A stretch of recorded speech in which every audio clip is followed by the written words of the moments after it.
Assalamualaikum warahmatullahi wabarakatuh.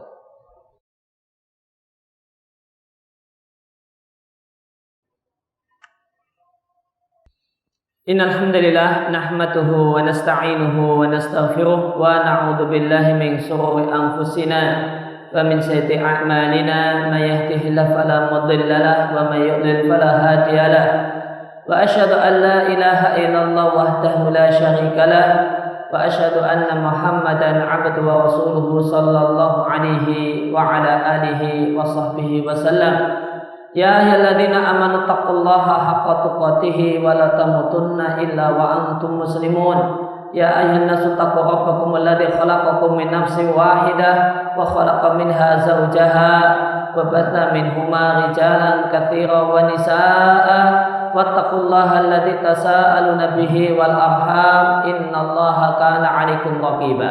Ya ayyuhalladzina amanu taqullaha wa qulu qawlan sadida yuslih lakum a'malakum wa yaghfir lakum dhunubakum wa may yuti'illaha wa rasulahu faqad faza fawzan 'azima. Amma ba'du fa inna astaqal hadithi kitabullah wa khairal hadi Muhammadin sallallahu alaihi wasallam wa syarrul umuri muhdatsatuha fa inna kulla muhdatsatin bid'ah wa kulla bid'atin dhalalah wa kulla dhalalatin finnar. Kaum muslimin jamaah salat Jumat rahimani wa rahimakumullah.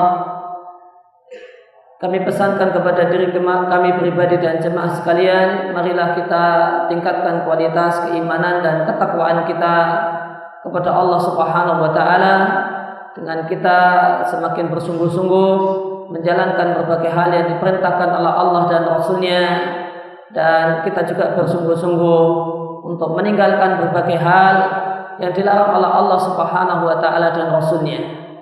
Dan kewajiban kita untuk melaksanakan perintah Allah dan menjauhi segala larangannya adalah kewajiban sepanjang hayat, sebagaimana firman Allah Subhanahu wa taala, wa'bud rabbaka hatta ya'tiyakal yaqin. Dan sembahlah Rabbmu dengan menjalankan segala hal yang Dia perintahkan dan menjauhi segala hal yang Dia larang sampai datang satu hal yang yakin dan pasti akan dijumpai dan dirasakan oleh semua manusia, itulah kematian. Dan al-yakin dalam ayat ini adalah kematian dengan sepakat seluruh ulama ahli tafsir. Kaum muslimin jamaah salat Jumat rahimani wa rahimakumullah. Dalam kesempatan siang hari ini kami ingatkan diri kami pribadi dan jamaah sekalian dengan firman Allah Subhanahu wa taala yang ada di surat Al-Baqarah ayat yang ke-185. Allah Subhanahu wa taala berfirman, "Syahrul Ramadan alladzi unzila fihil Qur'an hudan lin-nasi wa bayyinatin minal huda wal furqan." Allah Subhanahu wa taala setelah menjelaskan kewajiban berpuasa, maka Allah jelaskan dalam ayat ini kapankah puasa yang diwajibkan tersebut, dengan Allah katakan syahrul Ramadan. Kewajiban puasa tersebut adalah diwajibkan untuk dilaksanakan oleh kaum muslimin di bulan Ramadan. Maka Allah Subhanahu wa taala menyebut Ramadan dalam ayat ini, Allah buka dengan kata-kata syahr yang artinya bulan. Maka berdasarkan ayat ini, demikian juga sebuah hadis yang lain yang melarang untuk menyebut Ramadan kecuali didahului dengan kata-kata bulan. Maka sebagian ulama melarang kita, membuat kesimpulan melarang kita untuk menyebut Ramadan, namun harus didahului dengan kata-kata syahrun atau dengan kata-kata bulan. Namun kalau kita langsung mengatakan puasa Ramadan atau qiyam Ramadan, maka ini dinilai satu hal yang kurang tepat. Demikian terdapat sebagian ulama mengambil istimbat dan kesimpulan dari syahrul Ramadan. Akan tetapi yang benar dan yang tepat, hal ini tidaklah tercela dan hal ini tidaklah dilarang. Buktinya adalah pemahaman Nabi Shallallahu Alaihi Wasallam atas ayat ini, di mana kita jumpai Nabi Shallallahu Alaihi Wasallam dalam banyak hadis menyebut Ramadan tanpa didahului kata-kata bulan. Di antaranya adalah sabda Nabi sallallahu alaihi wasallam yang terkenal di bulan Ramadan, "Man shoma Ramadhana imanan wa ihtisaban, ghufira lahu ma taqaddama min dambi." Barang siapa yang berpuasa Ramadan, Nabi tidak mengatakan barang siapa yang berpuasa bulan Ramadan karena iman dan mengharap ganjaran, maka dosa-dosanya yang lewat akan Allah ampuni. Adapun hadis yang menyatakan, yang berisi larangan menyebut Ramadan jika tidak didahului dengan kata-kata bulan, hadis tersebut adalah hadis yang dhaif, hadis yang lemah dalam timbangan para ulama hadis. Kaum muslimin jamaah salat Jumat rahimani wa rahimakumullah. Kemudian Allah katakan syahrul Ramadan alladzi unzila fihi al-Qur'an. Di bulan Ramadan itu Allah Subhanahu wa taala menurunkan Al-Qur'an. Sebagian orang bertanya-tanya ketika membaca ayat ini dengan mengatakan, bukankah Al-Quran turun berangsur-angsur selama puluhan tahun? Kenapa dikatakan bahasanya Al-Quran turun di bulan Ramadan? Maka ini satu hal yang tidak sesuai dengan realita dan kenyataan. Maka yang dimaksudkan dengan ayat bahasanya Al-Quran diturunkan di bulan Ramadan adalah awal turunnya Al-Quran dan bukan keseluruhan Al-Quran.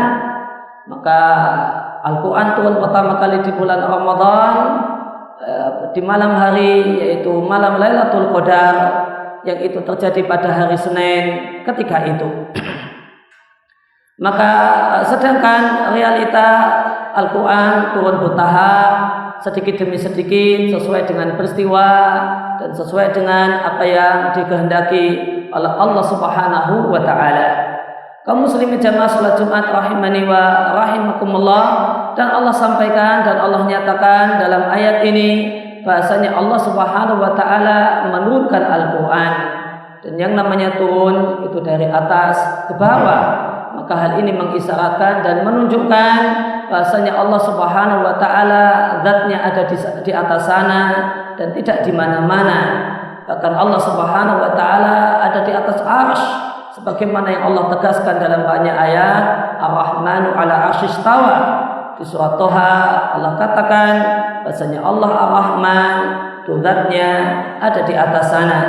Demikian juga satu hal yang diimani oleh seluruh kaum muslimin. Kaum muslimin mengimani adanya kejadian Isra dan Mi'raj. Maka Allah Subhanahu wa taala perjalankan hambanya Muhammad bin Abdullah sallallahu alaihi wasallam dari Masjidil Haram ke Masjidil Aqsa, kemudian setelah itu menghadap Allah Subhanahu wa taala dengan naik ke langit.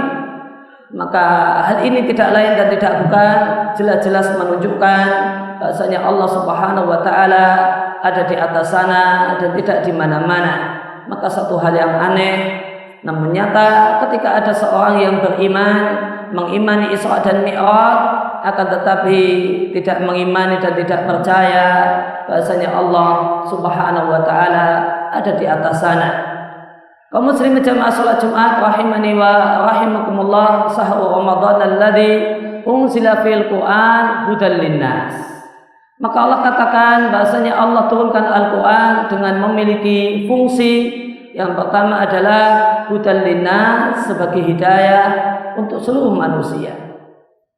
Namun di ayat yang lain, yaitu di awal surat Al-Baqarah, Allah Subhanahu wa taala katakan bahasanya Al-Quran adalah hudal lil muttaqin, petunjuk untuk orang-orang yang bertakwa, dan orang yang bertakwa adalah sebagian dari manusia dan bukan keseluruhan manusia.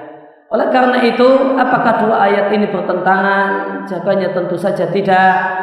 Karena yang dimaksud dengan Al-Quran adalah hudan linnas, adalah Allah peruntukkan Al-Quran sebagai hidayah untuk seluruh manusia. Al-Quran mengajari manusia jalan yang benar, jalan yang mengantarkan pada surga Allah Subhanahu wa taala, jalan yang akan mengantarkan pada ridha Allah Subhanahu wa taala. Akan tetapi realitanya tidak ada yang mau mengambil jalan yang diajarkan oleh Al-Quran, hidayah yang dijelaskan oleh Al-Quran, kecuali orang-orang yang bertakwa. Oleh karena itu, maka Allah katakan di awal surat Al-Baqarah bahasanya Al-Quran adalah hudal lil muttaqin, petunjuk bagi orang-orang yang bertakwa. Artinya yang benar-benar menerima petunjuk dan memanfaatkannya dan mengamalkannya hanyalah orang-orang yang bertakwa. Meskipun Al-Quran itu Allah tujukan, Allah maksudkan untuk membimbing seluruh manusia, apapun bangsanya, apapun jenis kelaminnya, apapun ras dan sukunya, untuk menuju jalan Allah Subhanahu wa Ta'ala yang merupakan jalan surga dan jalan untuk mendapatkan ridho dan ampunan Allah Subhanahu wa Ta'ala. Wa bayyinatin minal huda, dan Al-Quran itu Allah sampaikan dan Allah katakan adalah al-bayyinah, merupakan bukti-bukti nyata yang menunjukkan kebenaran Al-Quran. Maka Al-Quran adalah satu hal yang unik, satu hal yang tidak ada pada hal yang lain. Jika di perkara yang lain, maka sebagaimana kita ketahui bersama bahwasanya bukti dengan sesuatu yang dibuktikan haruslah berbeda. Bukti itu sendiri dan sesuatu yang dibuktikan kebenarannya itu adalah sesuatu yang lain. Maka ini ada satu kasus, apakah benar ucapan orang ini, maka buktinya haruslah sesuatu di luar orang tersebut. Tidak mungkin yang dibuktikan sekaligus alat untuk membuktikan adalah sesuatu yang sama. Itu realita di dunia. Namun ini tidak ada pada Al-Quran. Untuk Al-Quran adalah jalan kebenaran, dan bukti kalau Al-Quran adalah jalan kebenaran adalah Al-Quran itu sendiri. Siapa saja yang merenungkan Al-Quran, siapa saja yang mentelaah Al-Quran, siapa saja yang menyibukkan dirinya dengan Al-Quran, maka dia jumpai dalam Al-Quran bukti tentang kebenaran Al-Quran, bukti bahasanya Al-Quran adalah kitabul hidayah, adalah berisi hidayah yang akan mengajak manusia dan menuntun manusia pada jalan kebahagiaan. Maka dalam Al-Quran adalah hudan sekaligus al-bayyinah. Al-Quran adalah jalan petunjuk, dan bukti kalau Al-Quran adalah jalan petunjuk adalah Al-Quran itu sendiri. Kaum muslimin jamaah salat Jumat rahimani wa rahimakumullah, demikian juga di antara keunikan Al-Quran yang tidak ada pada kitab-kitab suci yang lain. Untuk kitab-kitab suci yang lain Allah Subhanahu wa Ta'ala berikan kepada para rasul, Allah berikan kepada mereka kitab suci, dan kitab suci tersebut bukanlah mukjizat sang Nabi. Allah Subhanahu wa Ta'ala turunkan Taurat kepada Musa, dan Taurat isinya adalah syariat yang Allah Subhanahu wa Ta'ala tetapkan untuk Musa. Namun Taurat bukan mukjizat untuk Nabi Musa. Dan Allah turunkan Injil kepada Isa. Di sana terdapat aturan dan syariat yang Allah tetapkan untuk Nabi Isa dan umatnya. Namun dia bukanlah mukjizat untuk Nabi Isa alaihi salatu wassalam. Lain halnya dengan Al-Quran. Al-Quran adalah kitab yang berisi syariat, aturan-aturan Allah Subhanahu wa Ta'ala, dan Al-Quran adalah sekaligus mukjizat. Dia kitab berisi aturan dan sekaligus mukjizat yang ini tidak dijumpai dan tidak ada pada kitab-kitab suci yang lain, dan tidak dijumpai pada mukjizat-mukjizat para nabi dan rasul yang lain. Aqulu qouli hadza fastaghfiru wa lakum wa lisairil muslimina wal muslimat fastaghfiru innahu wal ghafurur rahim.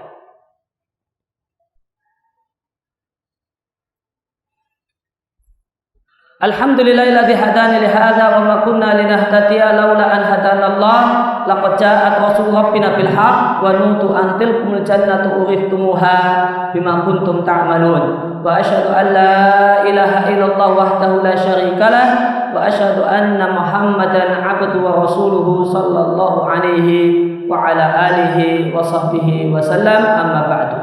Kaum muslimin jamaah salat Jumat rahimani wa rahimakumullah. Kemudian fungsi yang ketiga, Allah turunkan Al-Quran dengan fungsi wal furqan, dan Al-Quran adalah Al-Furqan yang artinya adalah pembeda. Maka dengan Al-Quran kaum muslimin bisa membedakan manakah jalan yang salah dan jalan yang benar, manakah kesesatan dan manakah hidayah atau petunjuk Allah Subhanahu wa Ta'ala, manakah dan siapakah orang-orang yang celaka dan siapakah orang-orang yang sengsara, dan manakah yang baik dan manakah yang salah. Maka inilah alat yang Allah Subhanahu wa taala berikan kepada kaum muslimin untuk bisa membedakan hal-hal tersebut. Maka kaum muslimin membedakan antara apakah satu amalan itu adalah amal yang baik, satu perbuatan itu satu hal yang baik ataukah satu hal yang buruk. Maka pedoman pokoknya adalah Al-Quran. Demikian juga penjelasan untuk Al-Quran, yaitu hadis-hadis Nabi Sallallahu Alaihi Wasallam. Maka apa yang diajarkan oleh Al-Quran, maka itulah kebaikan. Apa yang diajarkan oleh Al-Quran dan Sunnah, itulah kebaikan. Dan apa yang dilarang oleh Al-Quran dan Sunnah, maka itu adalah keburukan. Dan semua hukum Al-Quran adalah keadilan. Dan segala hukum yang tidak sesuai dengan Al-Quran, dia adalah kezaliman. Karena Allah turunkan Al-Quran dan Allah hanya perintahkan manusia untuk berbuat adil dan menegakkan keadilan. Innallaha ya'muru bil 'adl. Allah Subhanahu wa taala hanya memerintahkan keadilan. Maka apa itu adil dan apa itu zalim? Sangat mudah bagi kaum muslimin.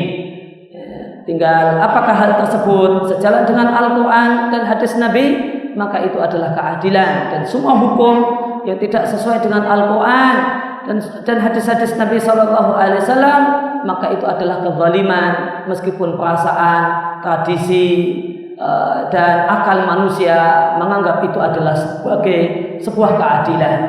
Demikian juga manakah amalan yang baik dan manakah amalan yang buruk, maka tolak ukurnya adalah apakah itu diajarkan oleh Al-Quran dan Sunnah Nabi Sallallahu Alaihi Wasallam ataukah tidak. Demikian cara mudah kaum muslimin untuk menentukan manakah kebaikan dan manakah keburukan. Oleh karena itu satu hal yang aneh, satu hal yang sungguh-sungguh satu hal yang aneh ketika kita jumpai ada di antara kaum muslimin yang menilai bahasanya satu amalan yang dianggap amal ibadah ini adalah amalan yang baik, padahal tidak ada dasar untuk hal tersebut dari Al-Quran dan hadis Nabi Sallallahu Alaihi Wasallam. Padahal cara kaum muslimin untuk membedakan manakah amalan yang baik, amal yang soleh, dan manakah ibadah dan manakah keburukan adalah manakala itu diajarkan oleh Al-Quran dan hadis Nabi Sallallahu Alaihi Wasallam. Maka sungguh satu hal yang aneh, bagaimanakah bisa dikatakan ini adalah amal yang baik, padahal Al-Quran dan hadis tidak mengajarkannya. Maka di manakah fungsi Al-Quran sebagai Al-Furqan, sebagai pembeda manakah kebaikan dan manakah keburukan. Oleh karena itu, maka cara mudah bagi seorang muslim untuk membedakan apakah ini adalah amal yang baik, amal yang saleh, ataukah ini adalah amal yang buruk dan amal yang salah, adalah dengan kembali kepada Al-Quran dan hadis Nabi.